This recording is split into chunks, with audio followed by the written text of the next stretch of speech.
Welcome to Growth at Scale. I'm your host, Matt Widdoes.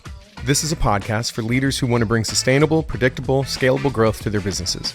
Every episode, I sit down with world-class growth experts across product, marketing, finance, operations, you name it. The hope is that these conversations will give you real, actionable advice for building and sustaining company growth.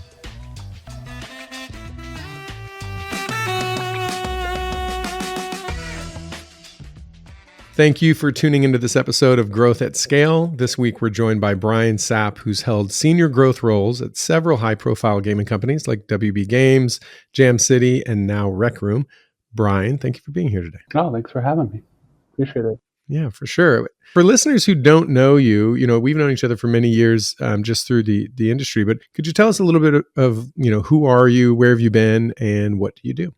Yeah, I'd be happy to. And I think for this to make sense, I kind of have to go back to the beginning. So in a past life, I was a musician and played in bands and decided to go attend college in LA at USC.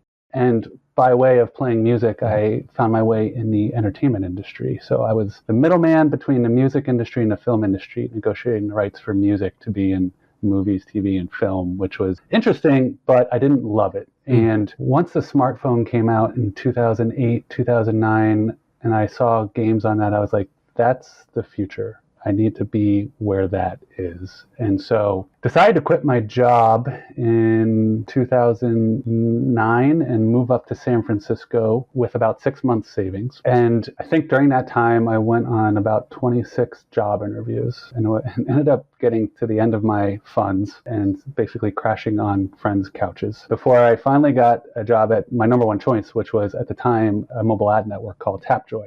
And I joined Tapjoy when it was about 30 people. So it was still a pretty small startup, but it was one of basically two ad networks at scale at mobile at the time. And Tapjoy had such scale that we actually could drive almost any app into the top of the iOS chart. And at that time, I think the top downloads on iOS were only about 50,000 a day. So we could drive 20,000 and get you there. I remember the 25 cent, or just, totally pushing for the ranking. So for, 100,000 or 75,000, you could get an app to number one. Yeah. And that has like a huge impact. Yeah. And then changes were made.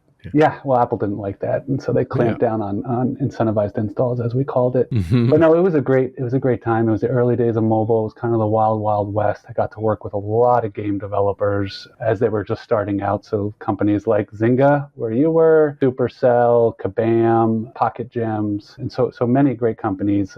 So I was there for about 3.5 years, built up the developer relations team, helped open some international offices. And then the writing was kind of on the wall that Facebook and Google were going to come into mobile and just destroy everybody else. And I also really wanted to get over to the content side. I really liked working with the game developers, and we had a publishing fund. So I was like figuring out which games to publish. And I really liked that side. So ended up joining WB Games up in San Francisco as they were getting their mobile gaming business off the ground. Now, WB had a fairly large console gaming business, but they saw the mobile opportunity and were coming into it. And so they hired me as head of UA, analytics, and monetization, and basically spent the first part of my time there helping the WB studios get up to speed on mobile best practices. So this is things like, what is a tutorial? How do you design an in-game economy? What's a hard currency versus a soft currency? And as our games got better, the second half of my time there was really around scaling our marketing operations. And so we started launching games with higher and higher LTVs with more and more opportunity. And so got to be a part of some pretty big launches there. Games like Injustice 2, Mortal Kombat, and probably their biggest game to date, Game of Thrones Conquest, which was one I launched shortly before I left. So I was there for about 3.5 years. And then Jam City reached out to me, and I had worked with them when I was at Tapjoy, and they wanted me to come in and lead their UA team. And it was just a larger operation, mobile-first company, basically more games, larger budget, larger team, more sophisticated data and analytics. And so I joined Jam City in 2018, moved down to LA, back to LA, I should say, and was there for about 3.5 years. And Jam City's business model was really around acquiring studios that didn't have the budgets that we had or the marketing sophistication and scaling those businesses. And so that I learned a lot there, as well as obviously operationally, but also around M&A. And then the Rec Room opportunity came along, and I had long felt that the future of gaming was cross-platform. And so when Rec Room reached out to me, it was basically a cross-platform UGC game where players build games for other players. And it was available on, at that time, about 4 or 5 platforms, and was soon to be launching on mobile. So I joined Rec Room in 2021 as head of growth and basically spun up a bunch of different teams. So traditional marketing teams like user acquisition, creative services, consumer insights, product marketing, but also a product org focused on basically improving LTV wherever we could. And we call this team the life cycle team, but they are kind of going in and trying to find features that could potentially help us grow our LTV, which is either retention or monetization. And then more recently, I took over first party revenue as well. But yeah, I've been at Rec Room now for a little over 2 years, and we're a cross-platform UGC app and really enjoying it. Got it. Yeah. So great background. And there's so much overlap between kind of music, gaming, digital media generally. You mentioned a number of different growth functions from the product marketing side to the paid to some of the retention monetization pieces. When you think about growth marketing in general and, having been really in digital first, growth marketing roles or growth functions generally, kind of since the beginning in mobile, especially when you look at kind of the evolution and all of the changes to kind of PII, like personal information, privacy tracking, et cetera, like any thoughts on, how the approaches need to change, trends and kind of predictions for moving forward, just in the general sense, comparing the world that we live in now to kind of the early days? Yeah, it's a good question. It's something that's been talked about a lot over the last couple of years, but I think it changed in a couple ways. I'll first attack it from an operations standpoint. So the changes that Apple have made and soon to be Google have really affected day-to-day operations of UA, right? So basically there is less granularity and there's less real-time data and less attribution for UA teams. And so just from like an operation standpoint, the ability to do what they were doing prior has radically changed to just a much slower feedback loop on how you can optimize UA and a much less effective feedback loop on how you can optimize UA.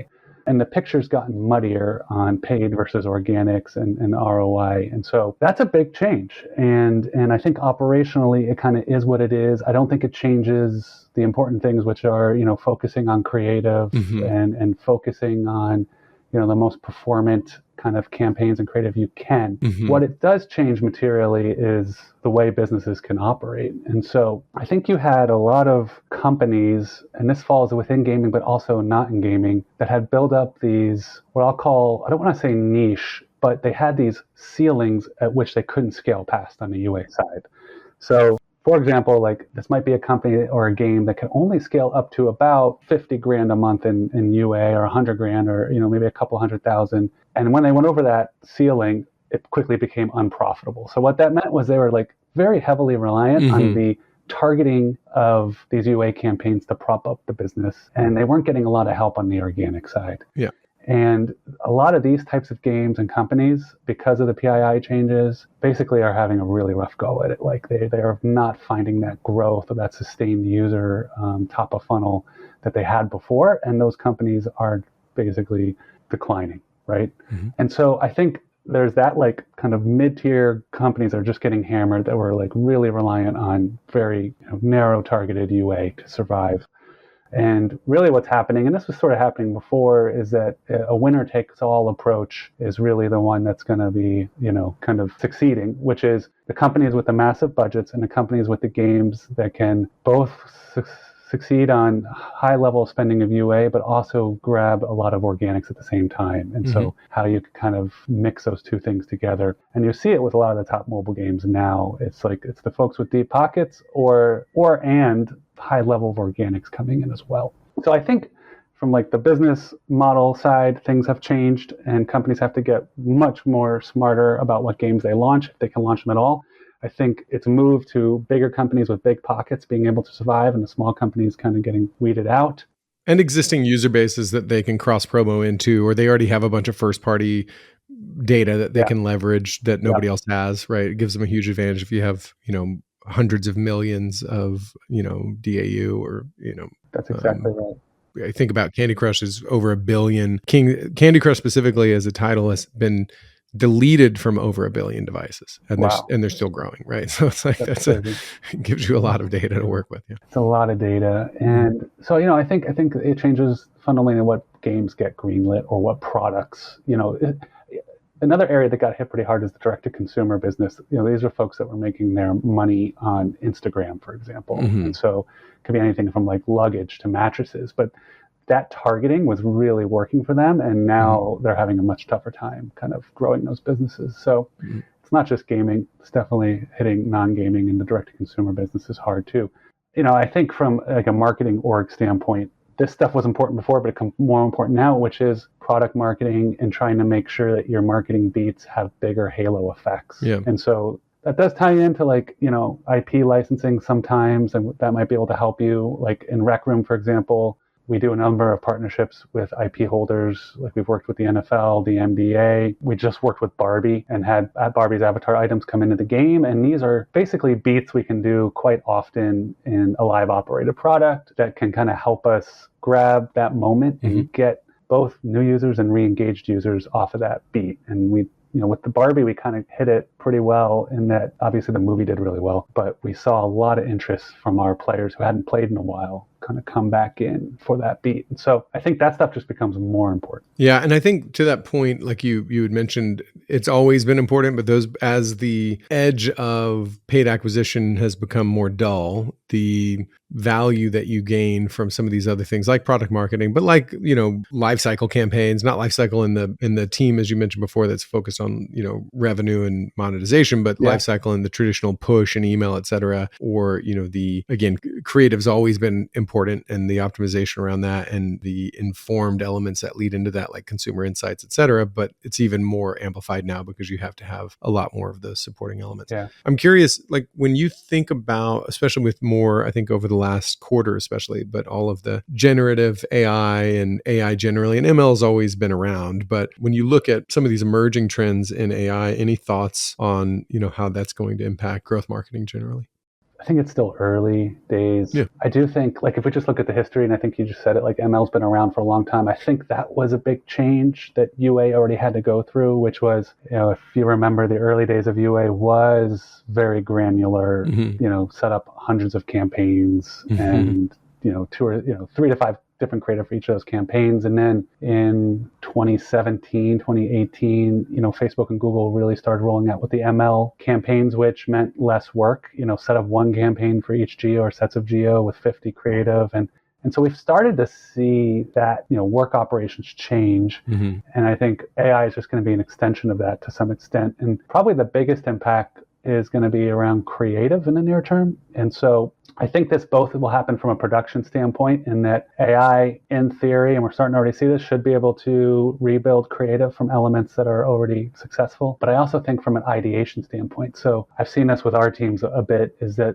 artists will use AI for ideation, right? So let's throw in some ideas and see what the AI comes back with. And that helps us form ideas around what type of avatar items we might want to bring into the game. Yeah. And so probably creative is the first place. I think the second place would be strategy. I think there's no reason why AI can't help you come up with a global game launch plan. I haven't tried it, but it'd be interesting to put that in the chat GPT and see what it comes back with. And I think over time. Well, I think you could feed in things that you've done in the past. I mean, I think, you mentioned the ideation, the value add there, which is no small thing. I think for any creator, especially if you've been working on a few titles or a few products, like at some point, there's only so many ways you can show your dog food, right? Or whatever that might be. And so the ability for generative AI to just crank out 100 concepts and you're like, oh, that's a cool concept. Yeah. I'm going to take those 3 and now I've got work for the next week. Like, I don't want that because the hands are all messed up or any number of other things, but like, that's a cool look. Or no, less like that. Or here's like you mentioned, like, here's a bunch of art that has been working. It's been performant. Can you give me some other examples of stuff that kind of looks like this? Because I'm like all out and it's like, oh, cool. Yeah.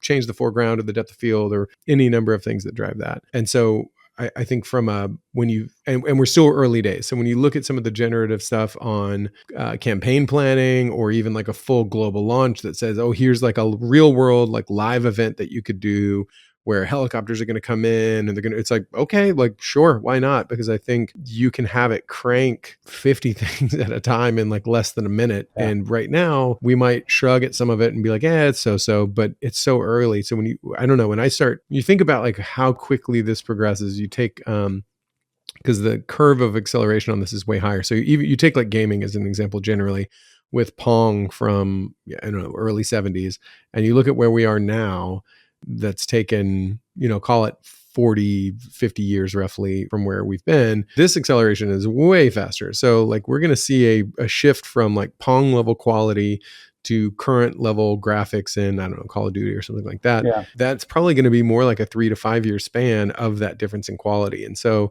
the idea that it will at least be able to spit out the ideations of things that then humans can kind of sort through or piecemeal together seems very realistic in a short amount of time. Yeah, I totally agree with that. I think you're spot on. And I think another interesting area, because I work at Rec Room and we have like a lot of creators that are building games with our internal tools. I think another area that's really exciting for this stuff that we're just starting to look at is on the UGC creation side. And an analogy I'll use is the music industry. So when I started playing music in high school, like you had to go into a real recording studio to record. And, that was very time consuming and get like musicians. And then obviously the drum machines have been around for a long time, but everyone was scared that was going to kill the drummer. It didn't, but it opened up the music to a lot more people. And then the recording tools over time and the samples and everything got so much better that now a lot of top artists just record, and high school kids record everything in their rooms, right? Yeah. And so I think generative AI has the ability to do that for making games and making content. And it's going to democratize really and level the playing field. So we're going to get a lot more content, just like in music, that's crap, but there's always going to be diamonds in the rough that rise to the top. So, and we talked about this the other day. Were you a drummer, by the way?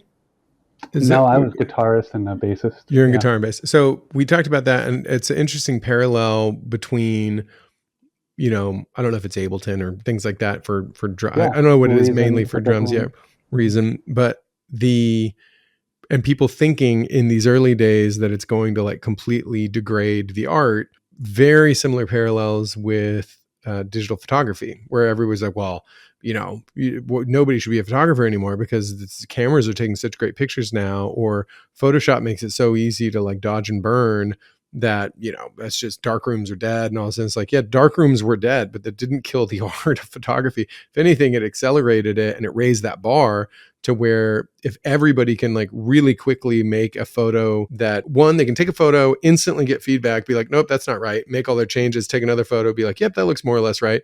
Get it into a digital darkroom and quickly make these changes without any chemicals or any sort of like hours long process, where to get from, like, I have an idea to here's the image that's going to go on the billboard was taking multiple weeks with multiple rounds in the dark rooms and iterations and all these things because it was so slow. Yeah.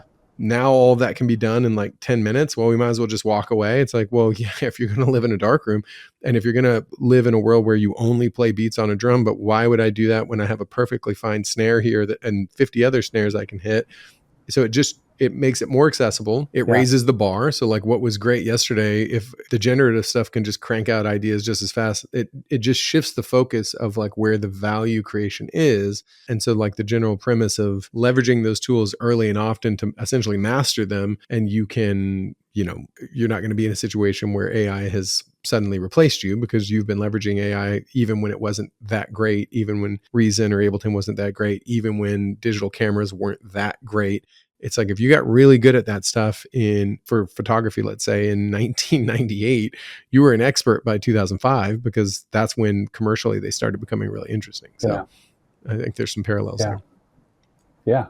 Great analogy. So, any other kind of additional thoughts on like the future of paid acquisition specifically, whether it's in AI or, some of these kind of surrounding disciplines that kind of help offset some of the changes in the PII side? Yeah, I mean, it's not going away, right? Yeah. And so I think it goes back to some of the things I said earlier. It can't be your only strategy for the most part. You really need to be thinking about kind of a 360 model. And just to give some examples of that, at Rec Room, we have we have like basically a roster of influencers that can put in creator codes and earn money when players that follow them play the game. And so this is basically like a fairly large group of very devoted content creators that love Rec Room that are marketing for us. And, and we give them early access to like these marketing beats, and they're under embargo. And then the moment the beat hits, all their videos come out, and it helps drive awareness. And so it's like having strategies like that can really help amplify and take the pressure off paid UA that you'll need. And it's really, God forbid a performance guy ever says this, but building the brand, like I know some people are like, brands are bullshit, but it really is that to some extent, at least building trust, building authenticity, and building like understanding what resonates with your audience, and then making sure you're leveraging everything that you can to do that, so that over time your reliance on paid lessens, and otherwise it's going to be very hard to survive. Well, and things like, essentially, what you described there with influencers, kind of like an advanced referral program, right? Where it's eat what you kill. You're doing something you already want to do anyways, or something that you believe in, but like you might as well monetize your influence within this program, and you win, they win. And it's even more, it's like even more compounding in like a gaming setup versus I'm going to refer people to Sweet Greens, use code 605 on Sweet Greens to save $50 on your next order, whatever that might be. It's very different when you're actually participating in a community like that. And, on the brand side of things, same thing. It's like bad brand is bad and people roll their eyes at it, but so is bad performance marketing and people roll their eyes at that. And so is bad SEO. And there's a million people that do bad SEO, right? And so I think it really is a matter of, it just speaks to the value of that specialization within that and teams working together, like you mentioned. And so I think it for so long, because of the nature of, or the lack of regulation in things like paid media with Facebook, Google, et cetera, and those algorithms getting really great, you could actually build an entire business on, if you had a good product, you could build it by just like cranking the button on Facebook. And like that actually worked for a few years between, in the mid 2000 teens. Yeah. And then that slowly started to kind of fade away a little bit. But even back then, and we talk about this a lot now, which is kind of funny, which is like, imagine if people took the level of the like seriousness by which we think about things more holistically now back then, which people were still touting back then, but it's like, how much more efficient would that have been? And really great products can still survive that to some sense, but you're always leaving stuff on the table if you're just kind of punching, even back then, if you're just punching the button on Facebook, Google, or paid, you're leaving stuff on the table one way or the other.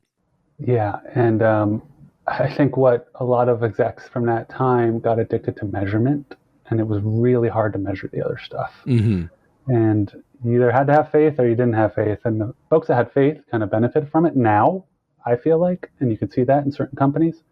And the folks that didn't have faith, they don't have any brand to really stand on. One other interesting thing, just tying back like the influencers to paid, is that our demographic is teenagers, and our influencers make all of our UA ads, and they are top performing UA ads by a mile because they know the audience. Understand exactly. And so it's been a great resource for us, and one that's been very different than other companies I've been at, where it's really about the marketing artist driving the best performing content. Well, and that authenticity is so important, and kind of living and breathing it, where it's like, that doesn't make sense to me, and I love this thing. And it's one of those things where, in order to really get something and understand something from a marketing standpoint, you really have to like live and breathe it and love it. And because of just the nature of work, you don't always like live and breathe the product that you're working on, which goes back to the importance of speaking with your customer, getting the data that just shows us like, okay, well, everybody spends very little time on this thing, and they are all in on this thing,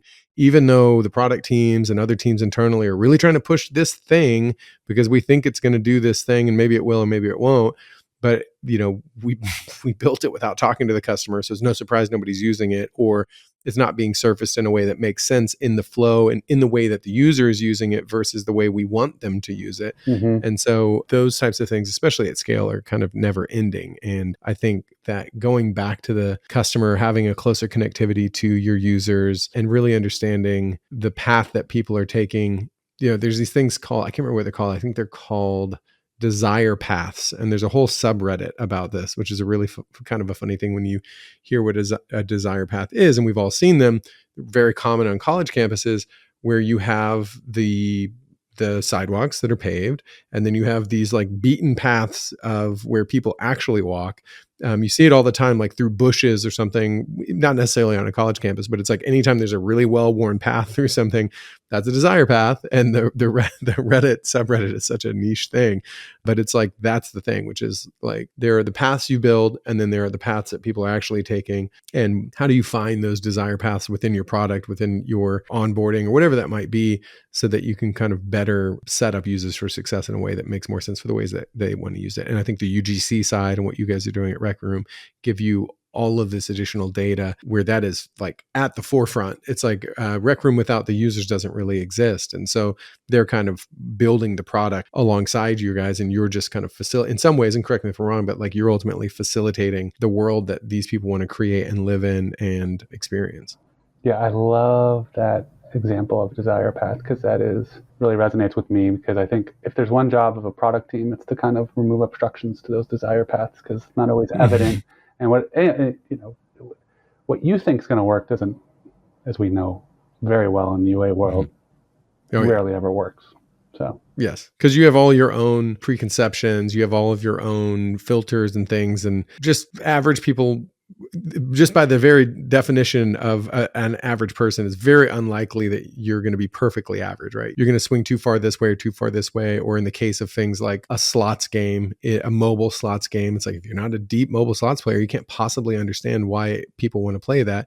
And so when you look at some ad that's really flashy and lights and crazy, and you're like, oh my God, that's never going to work. And then it works. You're like, oh, that's because people play slots because they like the lights, they like the music, they like all of those things that maybe might turn somebody off. We were talking about it the other day, which is like, if you're ever getting an ad over, and this, no news to you, but if you're ever getting an ad over and over and over again that you think is like the worst, most annoying ad ever, and you hear people say this all the time, like, oh my God, I hate that ad. I see that ad all the time. I hate that ad. It's like, that ad's working. That ad is converting. Yeah.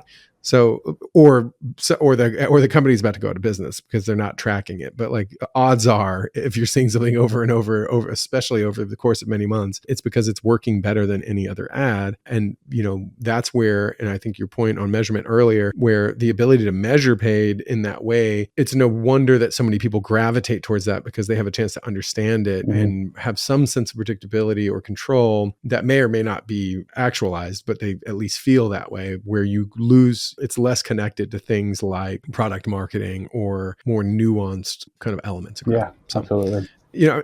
And I'm curious, like, you've spent a ton of time in growth in these various roles. I'm curious, like, any stories you've got that you might want to highlight about just like, I don't know, kind of something that maybe revealed something that was unexpected, or just a general story. A lot of our listeners are founders or, senior members of growth teams at larger orgs. So these stories are always interesting. Anything that comes to mind there?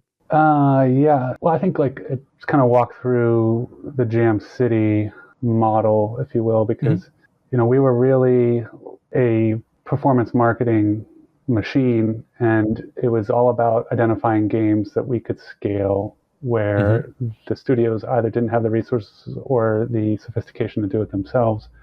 And so probably like our biggest kind of success here, well, there's several, but Disney, which has a long history of getting in and out of the gaming business, they every 5 years decide they want to get back into it, and every 5 years they decide they want to get out of it. So we were on the tail end of them deciding to get out of it, and they had this game called Disney Emoji Blitz, which was a match 3 game with emoji Disney characters that you could then also get a keyboard in your phone that had all the emojis, Disney emojis. And this game was doing about 40 million a year, and we acquired the game and the studio, and we're able to scale that to about 80 to 100 million a year with no change other than marketing. And really what we did over that time was like probably 3 major areas, where first one was just data. It was just like, let's really get our analytics in and understand what the LTV of these users look like, what the trajectory of those LTVs look like.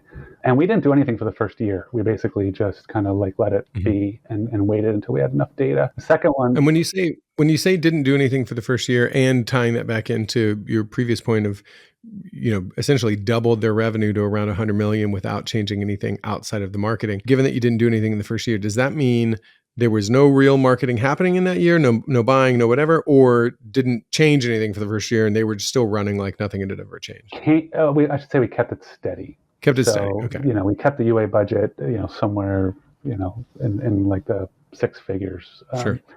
And just kept it kind of where it was when Disney had it. Okay. And so observed for a year and kind of. And what I should say was that at that time, Disney was fixated on a 1 year payback. So basically we were like, okay, let's keep the budget where it is. We'll get the 1 year payback. Mm-hmm. And so kind of use that 1 year to really capture a lot of analytics, testing. I think at this point we took over the game and we start testing new campaigns, testing, with our existing Match 3 catalog, we kind of knew, what to go ahead and just launch. Yeah. And then on the creative side, we ran, a very long 6 month to 8 month creative testing process to kind of get everything in place. And so these are all things that, Disney wasn't really doing. Yep. And then once all that was in place, we started scaling. And so what I always want to understand is, how does the ROI perform at scale? What are the diminishing returns as we scale? And so we were able to basically start 2xing, 3xing spend with really no change to ROI. And part of this was, Disney was just a little gun shy about spending that much money. Other part was they were very fixated on 1 year. And so, we started seeing, as we 2x, 3x, that ROI slipping a little bit later. And we eventually got up to about 5 to 6x the spend. We were able to basically map out that the amount of money we were making was the same as the 1 year at about 5 to 6x on total profitability. So what I mean by that is it was really our ability to kind of look at long-term LTVs and look at long-term ROI that really gave us the knowledge to scale this game and understand the profitability over 2 to 3 years versus just the 1 year window. And I think a lot of traditional companies and even boards and investors I talk to, they get kind of fixated on this either 1 year payback or 200% ROAS, or 150% ROAS. You kind of have to be in that range. And I think they're kind of, missing the forest for the trees kind of thing. So if we're spending $500,000 a month at 200% ROAS, we're spending 500, we're making $1 million minus 5, we're about 500 in profitability every month. If we were able to, 3x that to 1.5 million a month and our ROAS lowered to 150% ROAS, we'd be doing 1.5 million for, 2.25 million in top line minus the 1.5, we'd be making 750K in profit. And so while you're spending more money up front, your total revenue is higher and you're actually bringing home more profit.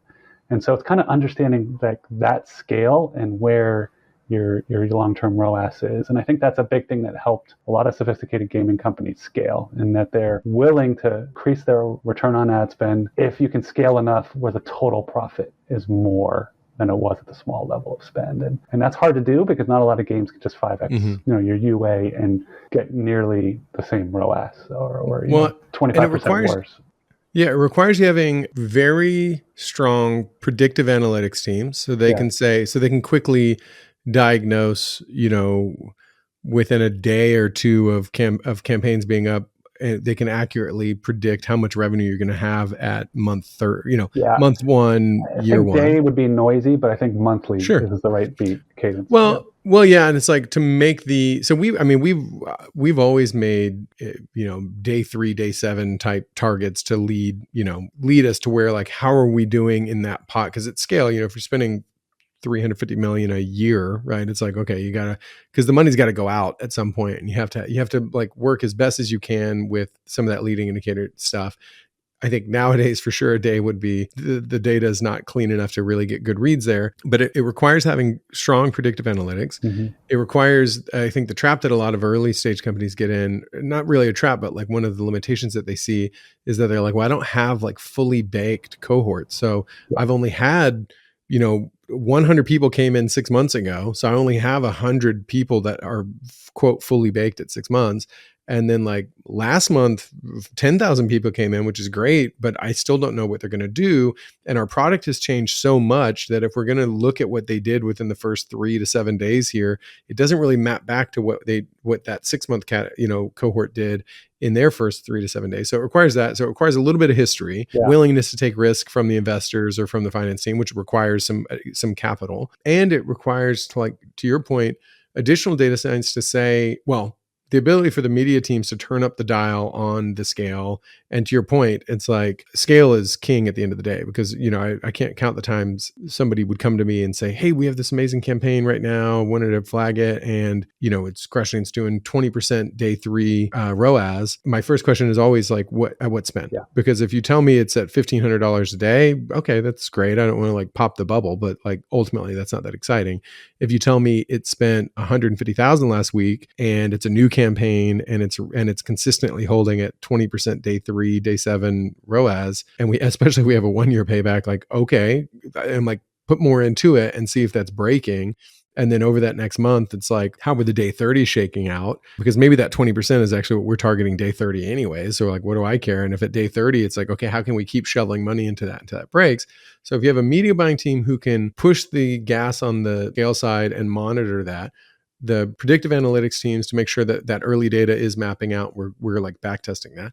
And then you've got the data team required, who's sometimes a different team within your data team, to say, hey, by the way, like keep cranking that. We actually want you to crank that until it goes down to 9, because maybe our target's 10. And now we can start to see the correlation between the scale and what we're giving up on the bottom, so that, to your point, we can make a business decision that says, okay, do we want $750K a month or do we want $500K a month? You pick. And if we want $750K a month, we're going to need to invest $5 million here. And if we want $500K a month, we're going to need to invest $3.5 million. But if it's predictable and profitable, that's where, like, I think in the trenches, you get those opportunities to scale where other companies who aren't looking at that or aren't staffed appropriately to do that don't. And it sounds like that was the big win on the Disney game, is that essentially they were, and I guess this goes with being in and out of gaming, but it sounds like they were just kind of like brute forcing it and, left it's boxcar children kind of situation, or what was it? Conservative, I would Conservative, say. Like, it's good to push to the limit to understand where that efficiency really breaks down. That said, totally understand, and been a part of a lot of these companies that could be public, and a lot of times this revenue doesn't pay back for a long time, and so they might not want to have that cost on their P&L, in the month. And For so, sure.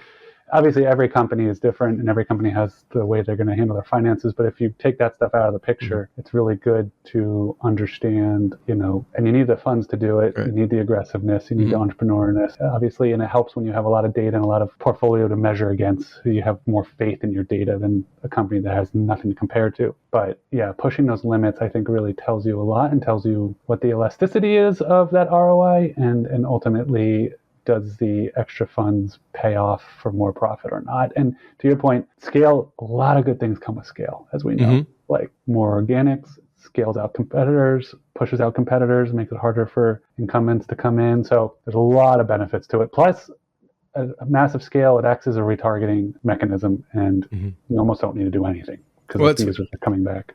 It's funny you mentioned on the public company side of that, how many times I've seen or heard of or been privy to, but have seen it personally, where you get in a situation because you're dealing with the street, you're dealing with other things. And, like you said, sometimes maybe you don't want to put that out there because of any number of reasons. But how often, and I've just seen this across the board, how often accounting teams and finance teams who are operating on traditional fiscal calendars are in Q4 saying, all right, let's unload all this money into paid because we have benefits of offsetting some of our revenues or whatever. That would be so much better off doing that in Q1, because in Q4, like everybody's partly because of that, but it's like, it's Christmas, right? It's holiday season. People are buying gifts, but you have Coca-Cola running ads. You have like everybody and their brother are running, Black Friday sales and all this other stuff. So like the November, December time is the absolute like least efficient time to be running media. And usually like last shipping day of Christmas, before Christmas, December 22nd or something like that, it's not uncommon. That's like super efficient time to be running. Or you've got all these new devices on mobile being opened on Christmas morning, and that 26th, 7th, 8th, 9th, 30th, super efficient. But in January, so much of that budget's getting dropped back down. People are kind of working through these lower Q1 expectations. And ironically, if you go off a CPM, but just the general costs of advertising like plummet in January, and everyone's really quiet. So anyways, for anybody out there who's got a good grip on your finances, who can tolerate pushing money out in Q1, please do that instead and reap the benefits. Yeah. I actually knew one entertainment company, which should not be named, but they only wanted the UA budget to pay back within the fiscal year. So they would spend heavily in Q1 and then Q2 and then slow down Q3, Q4. It just shows you like, it's just every accounting company is different, and like what they decide is not always best for the product. I love the idea though of like, because essentially what we're brought in to do as, people who drive growth is essentially everybody wants you to build the money machine. So I want to put in $1 and I want it to spit out $1.50. And everybody unironically are like, and by the way, if you can do that, I got unlimited money. It's like, well, of course you have unlimited money if I can do that. The other irony is somebody's like, and I have a very little amount of money to pay you to build the money machine. But anyways, if you take all that off the plate, the idea that somebody in this case, an entertainment company that will not be named, is like, we've built you a money machine. You put in $1, it spits out $1.50, and they say, cool, I want to put less money in during these times of the year, even though it spits out the same amount of money. It's kind of funny. Yeah.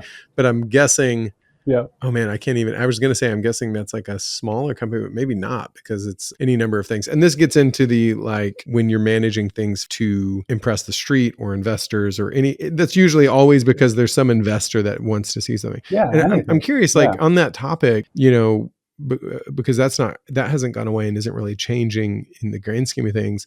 Like, how do you think about ROI and ROAS, and like, where do you think startups or boards or investors kind of get things wrong on that topic?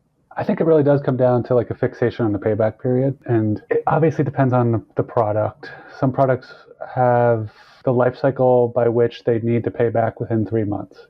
These tend to be more like direct to consumer or non-gaming, but or like hyper casual gaming or something like that.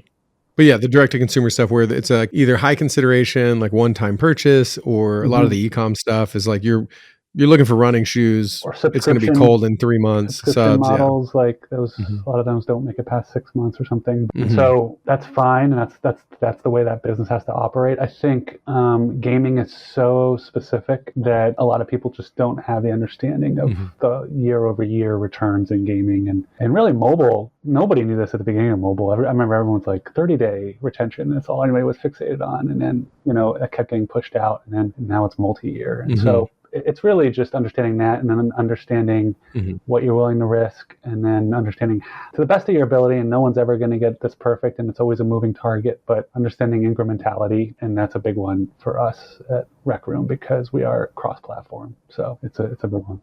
And on the on the topic of like ROAS generally, any thoughts on how people should be thinking about that? I'm assuming that your opinion is that people's look back on that is too narrowly focused or too kind of short term, and there's lots of people who operate on, I want to break even on year 2, right? It's like, that's fine because they're, especially in more social things where they benefit from the audience. Challenge, I guess, and this is from an investor's perspective, it's so hard to predict what's going to happen in 2 years or how, and you don't want to be left like holding this bag where you're like, oh man, we were going to make profit on you guys in 18 months, and now something new came out and everybody's attention is there. So how do you think through like balancing that desire, one, to maintain cash flow and some of those things, but sometimes that's not even a problem. Sometimes some massive company that has no cash flow challenge, but managing cash flow, managing the like unpredictable nature of, even taking out the macroeconomic side, just taking over like how fickle consumers can be. Cause you could see a world where like every year somebody might think, oh, Candy Crush is going to be like, this is the year Candy Crush is going to fall, and it continues to crush. And so how do you think about balancing that? And like, what are some inputs that somebody could look at if they say, okay, I'm hearing what Brian's saying. I've been kind of thinking that we're being a little too narrowly focused on, a 6-month payback or a 3-month payback.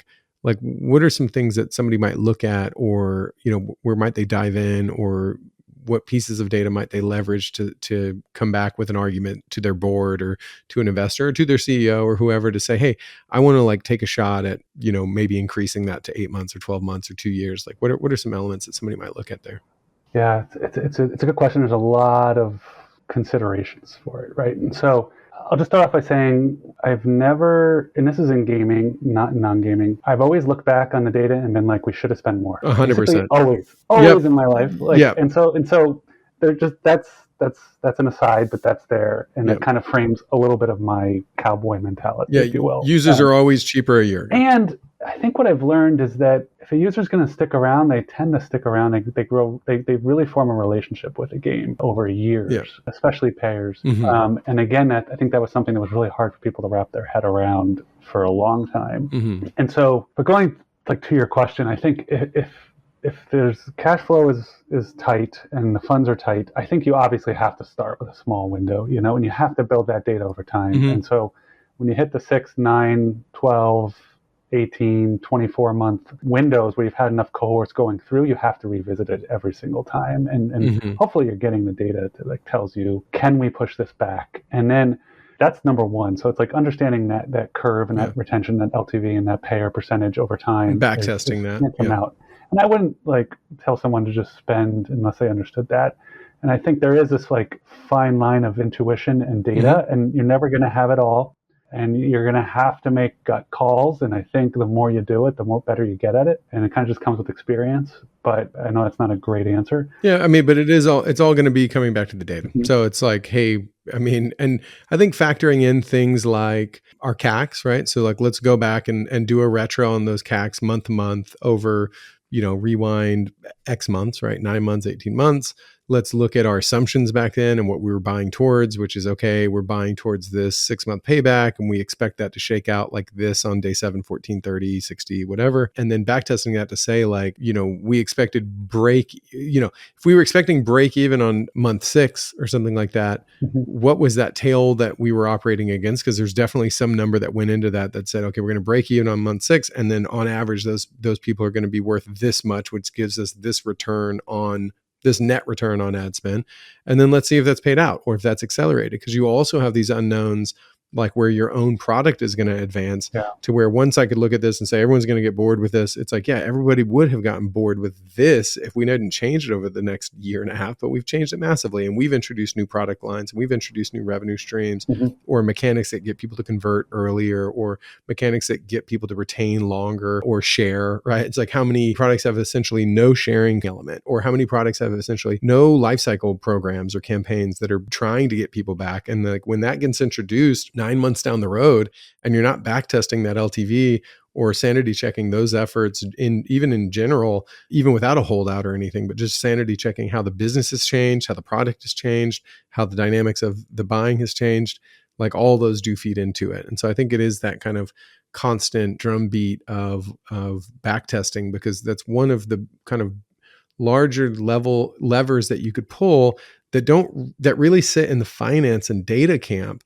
And in some ways don't really live in the marketing org. They can, but like the larger the company, these decisions are coming down from the finance teams, the accounting teams, and all these other things that maybe where they're not, in a position to fully understand the context of how those other elements have changed. Yes. That's what I was going to say is that it sort of should live in those camps, but they don't always have the expertise to have it live in those camps. And that's been my experience a lot is, again, they're thinking more P&L based, not like, what does the business look like? So I think the other part of this is, well, one, at the lower levels of payback and shorter payback windows and lower levels of spend, I think you also need to like just test, right? Like push up spend for a month, see what happens. Like you need to really like understand what the data looks like as you kind of start pushing and pulling. So that's a big part of it. Two, I think this is the skill set that I don't see in a lot of finance departments, but if you get the right growth lead and the right data lead and the right finance person, it's really shoring up the projected ROI and projected ROAS, if you will, at large levels of spend or as you scale up with what it does to the business month by month by month. And those tend to be two different models unless you have an amazing data science team that can shore up both into one model. And that usually requires some very advanced programming. And so you need someone who can kind of shore up both those things. And that's usually the case you bring to the board, which is like, here's what we think will happen as we scale based on the tests that we've done. Here's the return on spend. So that kind of lives in its own thing. So we're spending this much, we're making this much. Here's what it does for the business month over month over month over month in terms of revenue, DAU, MAU, all that. And I'd have to bring that to the board and be like, this is what we think it'll look like. What say you, And the great thing about UA is that you can always pull back. Yeah, well, it's immediate. Well, and I think the other thing about in many cases is that if the case is compelling enough, there's always like money in the banana stand. So if you're like, hey, this is what we can do, and they look at the cash balance and they say, well, okay, give us a second. And then they're like, all right, this is how we're going to handle the money side of that and go figure that out. But that's like a finance person's thing. But it's like, hey, I have this ability, again, going back to that money machine analogy. If we make these improvements to the money machine, or because of these new conditions, the money machine can take in more. We have like 4 slots to put in dollars now instead of just the one. We're going to be out of the money that we have right now. If we did this right now, we'd be out of money in like 4 months, but we know how that money comes back. It's like I joke, but it's a real thing, which is like, there are some problems that money can solve. And so it's like, and those are the easiest things, right? Because it's like, oh, okay, this is just a money problem. And it's like, if it's a money problem, it's a money opportunity. There's unlimited people who want to put money into pretty well proven, opportunities on that side. So I think it's,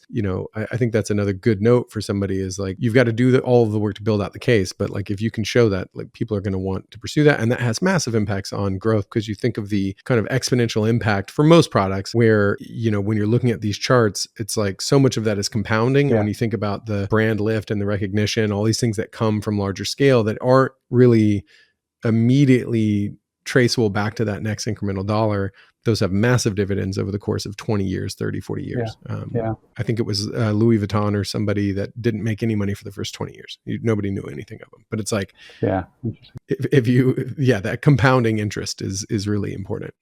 So I'm curious, you've worked on a ton of kind of mobile only games and products, having switched over now to Rec Room, which is kind of UGC and cross-platform, like any things that stand out of like pros and cons there, and just like any major, maybe not even a pro or con, but just how are they different? Any things that you've observed? Yeah. Well, I'll start with the cons. I mean, just from the like resourcing side, Rec Room, I think we're on 7 platforms now. So we are on iOS, Google Play, PlayStation 4, PlayStation 5, both Xboxes, VR, so Oculus Quest, Steam, and PC. And so from a resource side, that means we're shipping to each one of those platforms. And so there's just a cost to being compliant with each platform and shipping to each of those platforms. And there's a cost on the QA side and a cost on the production pipeline side. From the design side, there is the challenge of designing the game so that it works on all those platforms. Like, that is, especially when you're mixing in VR, which is very immersive, and then how that ties back into console and mobile. And so, I think there's big challenges on that side that, It's almost like multiple products. I mean, it's like the same thing, but it's different teams, it's different skill sets, it's different channels on the marketing side. It lives under one brand, but ultimately they operate almost like different business units. Yeah. And so, but we decided that we wanted to be radically cross-platform. And so we've decided to invest in that area. Now, the reason we do that is because of the pros, which are, Rec Room is inherently a very social platform. And so like almost the number one reason most of the players come in is to socialize with their friends. And so we felt it important to basically be whatever platform you have at home, you can play Rec Room. And so there's a social network to it. And every new platform we launch on, we have pretty successful launches because all of their friends tell their friends about the launch. And so it's really for that social connectivity. And so that's a big, probably primary reason. And they can all interact with each other, no big deal. So if you're on Xbox, PlayStation, you can all voice chat with each other, play with each other in real time in different rooms and different games. And so that's a big part of it. Secondly, on the marketing side, we see just bigger halo effects. So, when we push up on mobile, or we get featuring on mobile, or, to a lesser extent, the other platforms, everybody has a mobile device. So the halo effect tends to be mobile to cross-platform versus cross-platform to mobile. And so, because of that, we focus a lot of our marketing on mobile, but we see the benefits on all of the platforms for the most part. And so that's the other big reason. And then lastly, we're not beholden to any one platform. So if there are challenges with specific platforms, say hardware sales are down on one platform or whatever, we are kind of arbitrage against that risk. And so that really kind of spreads our risk out. And so those are basically the pros and cons to cross-platform versus straight up mobile. Yeah. And I guess that makes sense too, where you can maybe and certainly in most console situations, you can acquire more easily on mobile and then use that as a transition, and where the experience is going to be better on I mean, I don't know. I haven't gone deep on that, but in most cases, the experience, whether you're on Xbox or a Switch or desktop or whatever, it's going to be better than, mouse and keyboard is going to be better than mobile almost every single time as far as immersiveness and the ability to like quickly type something and then go do something else where it's like a dynamic environment. I'm curious, like for people that are less familiar with Rec Room, because it like on the surface, it appears very similar to Roblox, but I know it's very different. What are some of the ways that it is different? Yeah, good question. So Rec Room was first launched in VR, and because of that, that was the very first platform it was launched on. The founders of Rec Room all came from HoloLens at Microsoft. Because of that, it has an immersive layer that Roblox does not. So you open Roblox, you're kind of just straight up into like almost looks like an app store. And Rec Room has this what we call literally the Rec Room, which is a social hub that is immersive. So you're walking around a 3D environment, and then you can kind of, if you so choose, launch into 2D experiences to go to different games, or you can kind of walk through doors to get there. So it's very much like a 3D immersive environment. Players also have their own dorm room, we call it. So basically their safe space. And so a lot of our players, again, they're fairly young, like let's say 9 to 16 is like the main demo. They take decorating their dorm room very seriously, and they basically will like redesign it in their form and have friends over into it. So it's a bit more immersive. And then the other big difference is on the creation side. So all of the creation tool, I should say all, but most of the creation is done in game. And so players basically use this thing called the Maker Pen, which is basically a version. It basically turns whatever they want. It handles all the programming for them, so they can basically draw shapes and use circuits to build the world. And it's very social. So a lot of our top games in Rec Room are built by teams of creators, say groups of like 3 to 6 people that build together in Rec Room. And so it's a very social creation, more so than Roblox, which is more traditional kind of coding. And so those are probably the biggest differences. And like immersion first, and the creation that's in-game versus on a desktop. Cool. Well, and not to put you on the spot, but I'm curious, are there any, again, a lot of our listeners are founders or senior at larger companies, and the answer may be no, but any kind of resources that you go to where you can kind of keep up with trends? It could be blogs, it could be newsletters, it could be books, or, and it doesn't have to be related to paid, but just any areas that somebody might dig in that you could point them towards where if they found some of this interesting and said, I'd like to like learn more about that you'd recommend they pick up or subscribe to? Yeah, I think Deconstructor of Fun, and mostly focused on the business of games, but their blog posts are very good. There's also a Slack group. Outside of that, honestly, like there used to be a bunch of resources, but as the industry has matured, I feel like they've all kind of fallen off to the wayside. Like they've stopped being updated, and at this point, it's sort of like if you're not doing it, I don't know if there's a great resource. I think that's the other challenge is it's such a zero-sum game that it's like all of the stuff that's really working well is highly protected. And a lot of the stuff, it's kind of, I was talking to somebody about this the other day, which is, if you ever see somebody who's got like a, I don't know, $1,000 course on how to print money in options trading. No, like if it was a good like strategy, the second they sold it like 6 times, it's not. So the very fact that it's being sold it's like if I said for $1,000, I will tell you the best place to fish on this like normal sized lake. Do you want to buy that? Like you probably shouldn't, because if you get there and there's like 15 other boats, it's not a great place to fish anymore. Yeah. And so because of the nature of that, particularly with paid, but with all things growth, you'd never, and this is why at conferences and stuff like that, most people are kind of rolling their eyes at the content, because no company wants you to get there and tell them all the things that's working right now at our company, because our competitors are in the audience, and nobody generally wants to really reveal that because it makes their job harder the second everybody else is going that. So I think the big takeaway there it really is that there is no shortcut. Just like in options trading or growing your business, there's no shortcut that certainly you can buy your way into for a few $1,000s, but generally, you're going to have to kind of chart your own course and, make your own way in these things.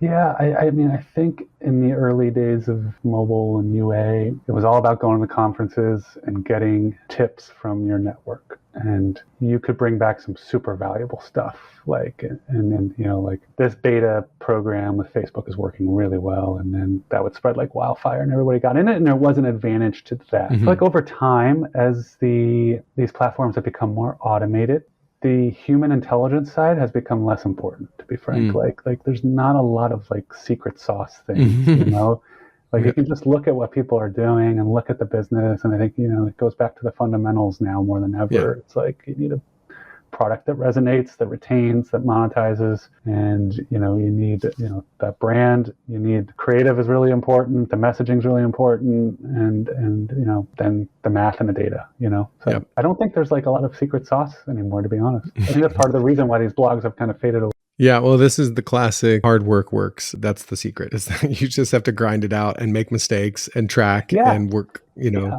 collaborate and kind of share. And really, I think a big piece too, and this has always been the case, is like calling your shots generally. This is like following a scientific method, which is this is what we think is going to happen. This is how we're going to measure it. This is how we're going to eliminate some of the noise. This is how we're going to activate it and win, and how we're going to set, again, to the noise point, here's how we're going to separate it out from these other things. And then depending on any outcomes there, this is how we're going to reattack that. And then when we feel like we have a good grip on why it's working and, what the key ingredients are, now we're going to try and scale it, see where that breaks, while we're testing some other thesis in this other area, right? And that assembly line is ultimately, and the quality of that assembly line and the inputs into that really are what separate the, calling all products equal, because product obviously separates a lot of people as well. But that's really where the winners and losers are sorted. Yeah. And I think what works for one doesn't work for another. And so I think that's the big thing for sure. Well, I think, and to that point, I think this is a big thing that we talk a lot about, is just because it worked a year ago or didn't work a year ago does not mean it won't work now. So it's like you always have to be revisiting that, just like in the conversation around your predictive analytics and revenue and payback windows. You also have to be revisiting the strategies and revisiting the creative that you threw on the ground that didn't work, and be willing to, it's kind of a feel, but like at some point, it's like, we've tried that 1,000,000 times, so we're not going to try it again is not a valid, it's not, like, we tried that 1,000,000 times in the last 2 weeks, sure. But at some point there is a time decay on both winning strategies and strategies that once appeared to be losers. Yeah. Always question your assumptions too. For sure. Well, Brian, thank you so much for the time today. It's always a pleasure catching up. I look forward to the next time. No, this was really fun. I enjoyed the conversation. Cool. Well, we'll do it again. Thanks again. Cool. Bye. If you enjoyed this conversation, why not subscribe so you catch every episode of Growth at Scale? See you next time.